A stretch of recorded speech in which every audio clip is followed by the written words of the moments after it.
बिस्मिल्लाहिर्रहमानिर्रहीम। अस्सलामुअलैकुम। सच्ची कहानियों में खुश आमदीद। व्यूअर्स, आज फिर आपके लिए किसी की ज़िंदगी पर बीती एक सच्ची कहानी लेकर हाजिर हुई हूँ।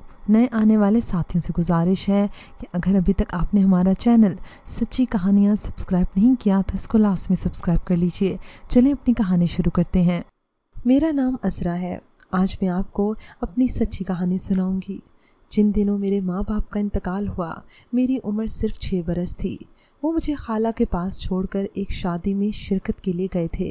अम्मी नहीं जाना चाहती थी, लेकिन मेरे वालिद ने इन्हें भी इसरार करके साथ चलने पर मजबूर किया और बिलाखिर अम्मी को साथ चलने पर राज़ी ही कर लिया। मेरे वालिद बहुत खुश थे। नया जोड़ा सिलवाया था। अम्मी के लिए भी नया लिबास ख़रीद कर लाए और बड़े एहतमाम से सफ़र पर रवाना हो गए। इनका इसरार था कि अज़रा को भी साथ लिए चलते हैं, लेकिन अम्मी की छठी हिस्स न जाने क्या कह रही थी कि इन्होंने मना कर दिया और मुझे अपनी बहन के घर भिजवा दिया। होनी हो गई। इत्ला आ गई कि रास्ते में हादसा हुआ है। अल्फाज नहीं कि वाक़े की मैं रुदात सुना सकूं। इस वक्त जो कैफियत हुई वो मैं आपसे बयान नहीं कर सकती। बिलाखिर वो कठिन वक्त भी गुजर गया। मुझे खाला ने अपने पास रख लिया। खाला तो मेहरबान थी, लेकिन खालू हद दर्जा बदमिजाज और चिड़चिड़ी तबीयत के मालिक थे। खाला बेचारी तो निभा रही थी, किसी के सामने शोहर का गिला नहीं करती थी, लेकिन जब मुझको मुस्तकिल यहाँ रहने का तजर्बा हुआ तो बहुत सी बातों का मुझे इल्म हो गया। खालू नशा भी करते थे। वो कम ज़र्फ भी थे। थोड़े पैसे देकर खाला से बहुत खिदमत लेते थे। पहले कभी कभी सामने आते थे, अम्मी को सलाम करके चले जाते। अब हर वक्त घर पर एक जाबिर हुक्मरान की तरह हुक्म चलाते देखा। अपने बच्चों से भी इनका रवैया शफीक बाप का सा ना था। किसी की इज्जत इनकी नज़रों में कुछ ना थी। सारी इज्जत और एहतराम का ख़ुद को ही हकदार समझते थे। मेरी शादी खाला ने इस उम्र में कर दी जब लड़की ने शऊर की दहलीज पर अभी पहला कदम रखा होता है। ये एक अजीब बात है कि शादी की पहली रात मेरे शोहर को मुझसे मोहब्बत भरा सलूक रखने की बजाय एक वाक़या उन्हें याद आ गया जब मैं 12 बरस की थी। वाक़या ये हुआ था कि एक रोज़ खाला मुझे और अपने बच्चों को लेकर करीबी पार्क में गई, क्योंकि खालू कुछ रोज़ के लिए शहर से बाहर गए हुए थे। इन्होंने मौका गनीमत जाना कि बच्चों को सैर करा के ले आऊँ। ये पार्क घर से नज़दीक ही था। बच्चे वहाँ जाकर खुश हो गए। खाला की बड़ी बेटी मुझसे 1 साल छोटी थी। इसे क्या सूझी कि भाई की 2 पहियों वाली साइकिल उठा ली और पार्क में बने ट्रैक पर चक्कर लगाने लगी। वो अपने भाई के साथ साइकिल चलाया करती थी, लिहाजा इसको चलाना आता था, लेकिन मैंने कभी भी नोमान की किसी चीज़ को हाथ न लगाया था। मैं एक तरफ खड़ी हो गई। 7-8 चक्कर लगाने के बाद साइकिल को मेरे करीब ले आई और इसरार करने लगी कि चलाओ ना। मैंने मना किया, कहा मुझे साइकिल चलाना नहीं आती। तो बोली, मैं चलाना सिखाती हूँ, बैठो तो सही। उसने हाथ से पकड़ा और खींचकर साइकिल पर बिठा दिया। हिम्मत दिलाई तो मैंने पैडल पर पाँव मारना शुरू किए। वो 7-7 कदम आगे बढ़ाती रही। थोड़ा सा आगे जाकर डगमगाने लगी। इतने में 3-4 लड़के ट्रैक पर आ गए। मैं इनमें से एक से टकरा गई और साइकिल के साथ ज़मीन पर गिर गई। वो बेतहाशा हंसने लगे। मैं शर्मिंदा होकर कपड़े झाड़ती उठी, जिस पर खूब मिट्टी लग गई थी। ये था वो वाक़या जो घूंघट उठाते ही मेरे शोहर हारिस को पहली रात याद आ गया था कि यही थी वो लड़की जो उस रोज़ साइकिल चलाते हुए हमारी साइकिल से टकरा कर गिरी थी। उनकी बात सुनकर मेरा रंग उड़ गया और मैं डर से कांपने लगी। तब उनको एहसास हुआ कि मैंने अपनी नई नवेली दुल्हन को ये क्या कह दिया। मौसरत करने लगे कि मेरी बात को भुला दो। मैंने यूं ही कह दिया, लड़कों ने बाद में देर तक तुम्हारा मजाक उड़ाया था। मौजरत करके भी इन्होंने चुपती बातें करके मेरा दिल ज़ख्मी कर दिया। कितनी देर फूट फूट कर मैं रोती रही। इन्होंने मेरी सारी उम्मीदों पर पानी फेर दिया था। मैं इनसे डरने लगी। लगता था कि सभी मर्द खालू जैसे ही होते हैं। यूँ मर्द का तस्वुर अब मेरे लिए नापसंदीदा हो गया था। पहले रोज़ के इस ताने भरे सलूक के बाद अपने शोहर से मेरे दिल का खिंचाव ज़हनी अजाब हो गया। वो जब प्यार से बुलाते, जी चाहता इनको जवाब ही ना दूं, मगर जिसके साथ उम्र भर का बंधन बन जाए, इसके साथ हर हाल में ज़िंदगी तो गुजारनी होती है। फिर मैं तो एक यतीम लड़की थी। समझ सकती थी कि अब खाला के घर भी मेरी कोई जगह ना होगी। जूं जूं दिन गुजरते जा रहे थे मुझ पर यह हकीकत आयां हो रही थी कि मेरा जीवन साथी इतना बुरा आदमी नहीं। एक आदत उनकी ये थी कि जो दिल में आए वो कह देते थे, चाहे किसी का दिल दुखे या बुरा लगे। वैसे वो मोहब्बत करने वाले और नरम दिल थे, मगर मुझ बदनसीब का दिल हारिस की तरफ माइल ना हो सका। इनकी खिदमत भी करती, हर काम उनका अपने हाथों से अंजाम देती। इन्हें तकलीफ़ होती तो परेशान हो जाती, दुआ करती इनको कुछ ना हो। अब यही शख्स मेरा वाली और वारिस था। जब हारिस को यकीन हो गया कि वो मुझ कठोर का दिल नहीं जीत सकता, मैं इससे इजहार मोहब्बत में वालेहाना अंदाज अख्तियार नहीं कर सकती, तो इसने रफ्ता रफ्ता मुझसे मायूस होना शुरू कर दिया। पहले वो मुलाजमत से आकर सारा दिन घर में रहता था, अब बाहर रहने लगा और रात देर से घर आने लगा। मैं कम अकल फिर भी न समझी कि इसका अंजाम कुछ गलत भी निकल सकता है। कुदरत ने इस अरसे में मुझे औलाद की नेमत से भी ना नवाजा। घर में तन्हाई, दिल में तन्हाई। ये अजीब बात थी कि अब हारिस देर से घर आते तो परेशान हो जाती, सख्त बोरियत महसूस करती। पास पड़ोस में जाने की मुझे आदत ना थी। अल्लाह जाने मेरी कैसी तबीयत थी, कम ही खाला के घर जाती, हालांकि हारिस मना नहीं करते थे। जब पूछते मैं कि जाना है ले चलूं, तो मैं जवाब देती, मुझे तो अपने घर में ही सुकून मिलता है। मेरी कोई सास नंद देवर नहीं थे। हारिस सुबह दफ्तर चले जाते तो घर के कामों में मैं लग जाती। काम ख़त्म हो जाता तब तन्हाई का एहसास होने लगता। घड़ी पर नज़रें बार बार जाती। पता नहीं ये शोहर से मोहब्बत थी कि नफ़रत थी, मुझे कभी इस बात की समझ ना आ सकी। वो आ जाते तो फिर मैं वैसी ही बन जाती, अजनबी सी, बेनियाज सी। मैं अपने सर्द रवैये के बावजूद इन पर भरपूर एतमाद करती थी कि वो मेरे हैं, किसी दूसरी औरत की जाने मुतवज्जा नहीं हो सकते। वो वाकई शरीफ आदमी थे, लेकिन शोहर को कभी कभी नादान बीवियां अपने खुद परस्ती की आदत के बाइस खो देती हैं और फिर मोरदुल इल्ज़ाम भी इन्हीं को ठहराती हैं। अपनी ज़ात के खोल में इतनी मगन रहती हैं कि नहीं सोचती कि कभी पासा पलट भी सकता है। मैं हारिस का पूरा ख्याल रखती थी।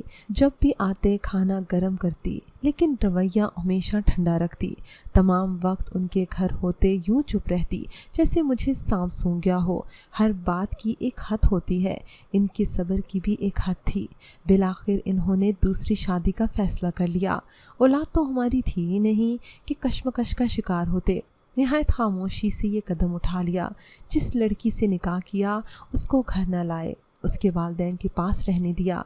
समझा दिया कि पहली बीवी को रज़ामंद कर लूँ तो घर ले जाऊँगा।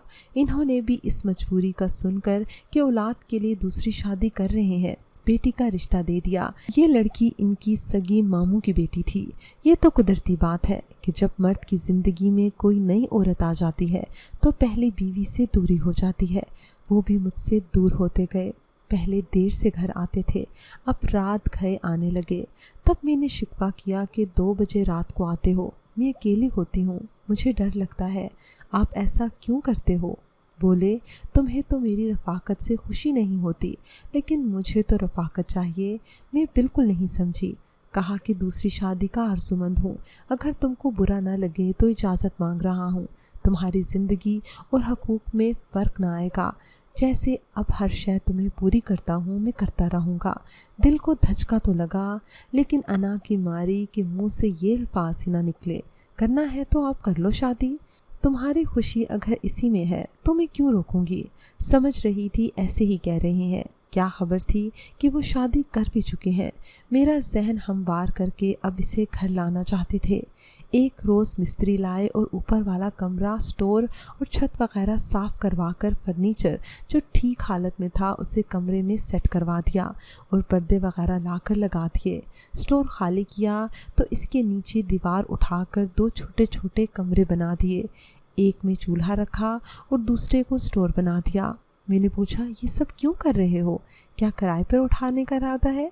कहा नहीं, मेहमान खाना अलग से बनाया है, कभी दूर के मेहमान भी आ जाते हैं। सीढ़ी अलहदा सहन से निकलती थी। पूरा पोर्शन तैयार हो गया था। मैं खामोशी से सब देखती रही क्योंकि मेरी ज़्यादा बात करने की आदत न थी। सोचा जो मर्ज़ी करें, मुझे क्या, मेरे लिए तो नीचे का घर ही काफ़ी है। कुछ दिनों बाद बोले, तुमने इजाज़त दी थी सो मैंने अपनी मामू की बेटी से शादी कर ली है। मेरे मामू बहुत बीमार हैं। इन्होंने इल्तिजा की कि तुम्हारी औलाद नहीं और मेरी लड़की का रिश्ता अभी तक नहीं हुआ। वो कैंसर की आखिरी स्टेज पर हैं। मेरे पास अब ज़्यादा मोहलत नहीं है। मैं इनको रोते ना देख सका। मेरी माँ के वो बहुत प्यारे भाई थे, सो मैंने उनकी बेटी शमा से शादी कर ली है। ये खबर सुनकर मैं अंदर से हिल कर रह गई। ऐसा तो सोच भी ना सकती थी। कभी कभी इंसान जो बात सोचता तक नहीं वो अचानक हो जाती तो ज़ात के अंदर भूचाल आ जाता है। मेरी ज़ात झील की तरह ठहरी हुई थी और बरसों से शोहर से मोहब्बत के मोती और मूंगे इसकी तह में बेहरकत पड़े हुए थे। इसमें भूचाल आ गया। पहले तो कानों को यकीन न आया। इनके पास से उठकर दूसरे कमरे में जा लेटी और दुपट्टा आंखों पर रख लिया। हारिस में भी हिम्मत न हुई कि मेरे पीछे आ जाते। जहाँ बैठे थे वहीं बैठे रह गए। घंटे बाद कमरे में झांका जहाँ मैं लेटी हुई थी, लेकिन मेरे पास आने की हिम्मत न की। वो घर से बाहर चले गए। इस रोज़ वो घर न आए। अगले दिन इतवार था। नाश्ते के बाद आए, लेकिन अकेले नहीं, अपने उस ख़ास मेहमान के साथ जिसके लिए ऊपर का पोर्शन ठीक करवाया था। गेट की चाबी उनके पास थी। गेट खुलने की आवाज़ आई। मेहमान को लेकर सहन से सीढ़ियाँ चढ़कर ऊपर चले गए। कुछ देर बाद नीचे उतरे और मेरे पैरों पर हाथ रख दिया। कहा कि तुम्हारे लिए नौकरानी लाया हूँ, मुझे माफ़ कर दो। मैं तुम्हारी सर्द महरी की अजियत 7 साल से सह सह कर अब ख़त्म होने लगा था। मैंने इनके हाथ अपने पैरों से हटाकर कहा, कोई बात नहीं, हर इंसान की खुशी वो जैसे जिए। मर्दों को किसी ने लगाम दी है क्या? तुम मुझसे बहुत खफा हो। खफा होना तो मेरा मसला है। तुम्हारी बीवी हूँ, बीवी रहूँगी, क्योंकि मेरा और कोई ठिकाना नहीं, ना मैका है। तुमने शादी कर ली, अपनी मंशा पूरी कर ली, लेकिन अब इसको नीचे मत लाना। मजबूरी है कि हर हाल तुम्हारे साथ रहना है। अगर तुम दूसरी बीवी से खुश और मुतमईन हो, बस मुझे कोई मसला नहीं होना चाहिए। अल्लाह चाहेगा तो औलाद की खुशी भी देख लोगे। ये खुशी मैं तो तुम्हें नहीं दे सकी। अल्लाह ताला की रज़ा पर राज़ी हूँ, लेकिन इसको कभी नीचे मत लाना। अब वो एक रात शमा के पास होते और एक रात मेरे पास। नीचे आते इनसे बात न करती। मेरे दिल में गम और गुस्सा इतना था कि इजहार करती तो दरो दीवार हिल जाते, लेकिन मेरी चुप की आदत ने पर्दा रख लिया। अब मुझे याद आता कि हर वक्त वो कितने प्यार से मुझे बुलाते थे। अज़रा, इधर तो देखो, घर में ही ईद का चांद बन गई हो, कहाँ छुप जाती हो? ये तुम्हारी चुप तो मुझे डस लेगी।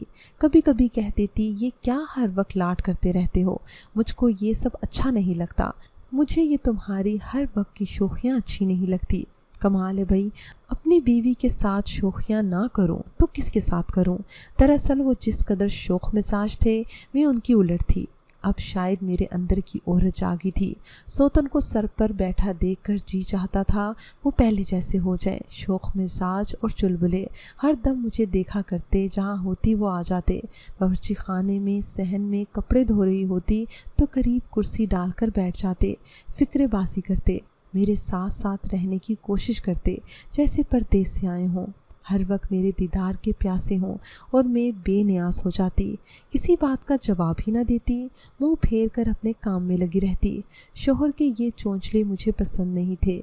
नहीं करो ना हारिस, मुझे काम करने दो, हमेशा मैं ये कहती। वो दिन अब गुजर चुके थे और जो चीज़ गुजर जाए वो वापस नहीं आती। लाख पुकारो और कभी माजी में खो जाती हैं। सिर्फ यादों की परछाइयाँ बाकी रह जाती हैं। अब मेरा जी चाहता इन्हें बुलाऊं, मनाऊं, ऊपर की मंजिल पर जाने ही ना दूं। रंजीदा रहने लगी। मुंतज़िर सी हर वक्त उनकी तरफ देखती। आंखें जैसे इल्तिजा करती हों, पहले जैसे बन जाओ। सोचा कि शायद रकाबत इसी शय का नाम है, दिल की एक गहरी और नामालूम तकलीफ़ का। वो बातें करते तो छत से आवाज़ सुनाई देती। सहन में अपने कानों में उंगलियां दे लेती। उनकी हंसी सुनकर ऐसा एहसास होता जैसे कोई सुन बदन में चुटकियां लेता हो। आहिस्ता आहिस्ता मेरे अंदर की बर्फ़ पिघल रही थी। हारिस के मिजाज में मेरे साथ तब्दीली आ गई। अब दूसरी के साथ वही शोखियाँ, छेड़खानियाँ जैसी पहले मेरे साथ किया करते थे। ان کے ایک ساتھ ہنسنے کی آواز میرے دماغ پر تازیانے بن کر لگتی تھی۔ پھر ایک حیرت انگیز تبدیلی مجھ میں ہوئی، میرے اندر کی دنیا ہی بدل گئی، جیسے کہ اب حارث کی دنیا بدل گئی تھی۔ میرے اندر کی عورت جاگ اٹھی، میں لمحہ لمحہ جل بھن کر راکھ ہونے لگی۔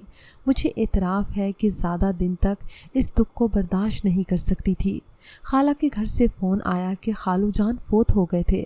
غم کو اظہار کا بہانہ چاہیے تھا۔ دھاڑے مار مار کر روئی جیسے ضبط کا بند ٹوٹ گیا ہو۔ حارث کی چھٹی تھی، وہ گھر پر ہی تھے۔ انہوں نے روتے دیکھ کر مجھے چپ کرایا، بولے چلو چلیں خالہ کے گھر۔ وہ مجھے لے کر آ گئے، لیکن رات کو واپس گھر چلے گئے۔ ان کی چھوٹی بیگم جو اکیلی تھی، میں خالہ کے ہاں رہ رہی تھی۔ وہ آتے 2 گھڑی بیٹھ کر چلے جاتے، کہتے جتنے مرضی دن رہ لو، جب کہو گی گھر چلنا ہے لے چلوں گا۔ دن گزرتے گئے، خالو کا 40واں بھی ہو گیا۔ میں نہ گئی۔ پوچھا کب تک رہو گی؟ اب گھر چلو۔ ابھی نہیں جاؤں گی، بہو بیٹیاں سب اپنے گھروں کو چلی گئی ہیں، خالہ اکیلی ہیں، ان کے پاس رہنا چاہتی ہوں۔ 6 ماہ چکر لگاتے رہے، میں نہ گئی۔ بالآخر کہا کہ جب آنا ہو فون کر دینا، میں لے آؤں گا۔ گھر میں اب میرا جی نہ لگنے لگا۔ انہوں نے اصرار کیا، لیکن میں نے انکار کیا۔ وہ چلے گئے، بولے تمہاری مرضی، میں نے تم سے کبھی زبردستی نہیں کی، یہاں رہنا چاہتی ہو تو یہاں رہ لو۔ پتہ چلا کہ شمع بیٹے کی ماں بن گئی ہے۔ فون پر خود حارث نے مجھے بتایا۔ میں نے ٹوٹے ہوئے دل سے مبارکباد دی، لیکن یہ نہ کہا کہ آ کر مجھے لے جاؤ، میں تمہارے بچے کو دیکھنا چاہتی ہوں۔ اس عورت کے بچے کو گود میں کیسے لوں گی جس نے میرا شوہر، میری راجدھانی بانٹ لی تھی؟ مجھے لگا کہ اب میں بٹی ہوئی زندگی نہیں گزار سکتی، مجھے اس مکمل ہنستے بستے گھر سے ایک طرف ہو جانا چاہیے۔ لہٰذا میں نے فیصلہ کر لیا کہ اب بقیہ زندگی خالہ کے ساتھ گزار دوں گی۔ وہ اکیلی ہو گئی تھی، بیٹوں نے علیحدہ گھر لے لیے تھے، اولاد والی ہو کر بھی اکیلی تھی۔ مجھے سمجھاتی، بیٹی اپنے گھر چلی جاؤ، تمہارا شوہر بہت اچھا ہے، اولاد نہ ہونے کے سبب اس نے دوسری شادی کر لی ہے، تم کو تو اچھا رکھا ہوا ہے، وہ حق پر ہے، تم حقیقت سے سمجھوتا کر لو، مجھے دیکھو اور بڑھاپے کے بارے میں سوچو، میں تو پھر اولاد والی ہوں، میرے بچے آتے رہتے ہیں، تم کیا کرو گی؟ میں نے کہا بڑھاپا آئے گا تو دیکھا جائے گا۔ بڑھاپا آ گیا ہے اور خالہ بھی وفات پا چکی ہیں۔ میں نے بڑھاپے کے آگے گھٹنے ٹیک دیے ہیں، اب تو وہ جذبے بھی باقی نہیں رہے۔ خالہ کی وفات پر حارث آئے تھے۔ 4 سال خالہ کی وفات کے بعد میں ان کے گھر رہی۔ آخر ایک دن تنہائی اور ضعیفی سے گھبرا کر حارث کو فون کر دیا کہ آ کر مجھے لے جاؤ، اب مجھ سے اکیلے نہیں رہا جاتا۔ وہ لینے آ گئے، کہنے لگے میں تو اب تک تمہاری قدر کرتا ہوں، تم سے پیار کرتا ہوں، تم ہی مجھے نہ سمجھ سکی۔ وہ دوسری بیوی اور بچوں سے میرا ادب کرواتے ہیں، تمام کام شمع اور ان کی بیٹیاں کرتی ہیں۔ باپ نے ایسی تربیت کی ہے کہ ستیلے بچے میری خدمت کرتے ہیں، خیال رکھتے ہیں، شمع بھی میرا خیال رکھتی ہے۔ میں سارا دن اپنے کمرے میں لیٹی ماضی کو یاد کرتی رہتی ہوں۔ اب پتہ چلا کہ سگے ہوں یا ستیلے، شوہر اچھا ہو تو سارے رشتے قابل قدر ہو جاتے ہیں۔ میرا شوہر اچھا تھا، لہٰذا میری بھی زندگی سنور گئی۔ میرے شوہر نے تو شروع سے ہی مجھ سے محبت کی تھی، لیکن میں نہ سمجھ اپنی زندگی خود میں نے برباد کی۔ لیکن رب تعالیٰ کا لاکھ لاکھ شکر ہے کہ میرا بڑھاپا سنور گیا۔ یہ شاید خالہ کی ہی دعا تھی کہ میں نے خالہ کی بہت خدمت کی تھی۔ ان کی دعاؤں کی بدولت آج میں اپنے گھر پہ سکون کا سانس لے رہی ہوں اور میرے بچے میری خوب خدمت کرتے ہیں۔ میرے شوہر نے مجھ سے بے وفائی نہیں کی تھی، یہ سب کچھ میرا کیا دھرا تھا۔ ویورز، مجھے امید ہے کہ آپ کو ہماری آج کی کہانی پسند آئی ہوگی۔ اگر کہانی پسند آئی ہے تو اس کو لائک کیجیے، شیئر کیجیے اور کمنٹ سیکشن میں اپنی رائے کا اظہار لازمی کیجیے گا۔ اگر ابھی تک آپ نے ہمارا چینل سچی کہانیاں سبسکرائب نہیں کیا تو اس کو لازمی سبسکرائب کر لیجیے اور ساتھ لگے بیل آئیکن کو بھی پریس کر لیں تاکہ آپ کو ہماری ہر نیو ویڈیو کی نوٹیفیکیشن بھی ٹائم پر ملتی رہے۔ اگلی ویڈیو تک اپنی بہن کو اجازت دیجیے۔ اللہ نگہبان۔